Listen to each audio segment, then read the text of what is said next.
Menyapa Anda kembali dalam program Bible Everyday. Hari ini kita akan lanjutkan di bilangan pasal yang ke-28.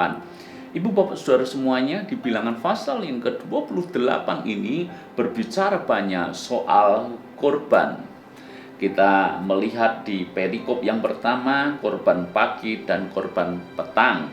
Di perikop kedua, korban Sabat dan korban bulan baru. Di perikop ketiga, korban pada hari-hari raya. Mungkin akan muncul pertanyaan di benak pikiran kita, bukankah tema ini atau firman Tuhan ini berulang kali kita baca di pasal-pasal sebelumnya?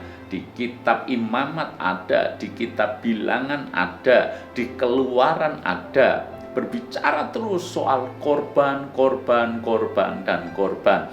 Kenapa di bilangan 28 lagi-lagi muncul firman Tuhan tentang korban? Ibu bapak saudara semuanya, kita perlu memahami ayat-ayat firman Tuhan ini dengan sudut pandang yang benar. Kalau diulang, bukan berarti firman Tuhan yang kemarin itu keliru, sehingga perlu dilakukan pengulangan. Bukan seperti itu. Kenapa diulang? Ada beberapa alasan. Yang pertama, diulang untuk menunjukkan itu sebagai hal yang penting. Misalnya, Anda berpesan kepada anak Anda yang masih remaja mengendarai motor untuk pertama kalinya mungkin. Maka Anda akan mengingatkan, hati-hati ya nak. Di rumah sudah dibilang hati-hati, nanti di garasi rumah kita kembali pesan hati-hati, nanti keluar pagar kita masih mengatakan sekali lagi hati-hati. Itu bukan berarti kita sembarangan mengucapkan, tapi itu sebuah pesan yang harus diingat betul oleh anak kita, bahwa dia harus mengendarai motor dengan hati-hati. Maka ketika Tuhan berfirman tentang korban, baik korban pagi, korban petang, korban ucapan syukur, korban pada hari-hari raya, itu berarti itu hal yang penting untuk diperhatikan. Ibu bapak saudara semuanya, kenapa korban menjadi hal yang penting? Sekali lagi, bukan Allah itu gila korban. Firman Tuhan berkata, bukankah bumi dan segala isinya ini kepunyaan Tuhan? Bukankah domba yang terbaik, ternak yang terbaik itu juga kepunyaan Tuhan?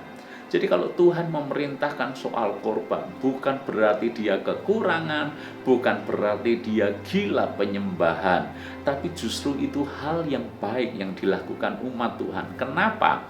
Inti daripada segala korban adalah sebagai ucapan syukur kepada Tuhan.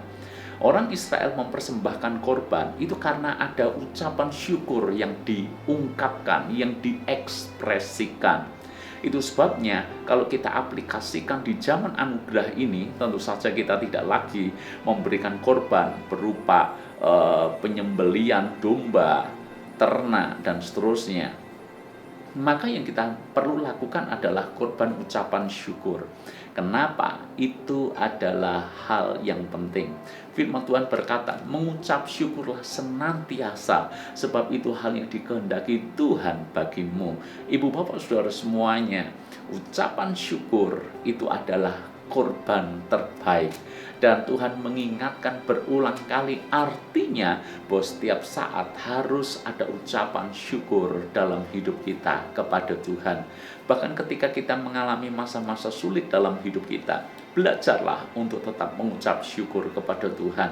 Saya tahu ketika usaha kita sedang mengalami masalah, ketika kita dilukai oleh orang lain, ketika keadaan sedang tidak bersahabat kepada kita, mungkin kita merasa sungguh tidak mungkin saya bisa mengucap syukur dalam situasi seperti ini.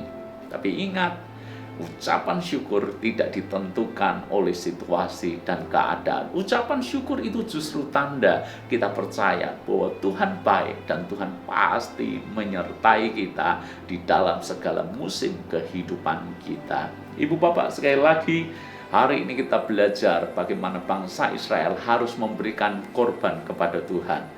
Maka kita yang hidup di zaman anugerah, berikan korban kepada Tuhan melalui ucapan syukur kita. kepada Tuhan. Sebab itulah yang dikehendaki Tuhan bagi kita untuk melakukannya senantiasa. Tuhan berkati.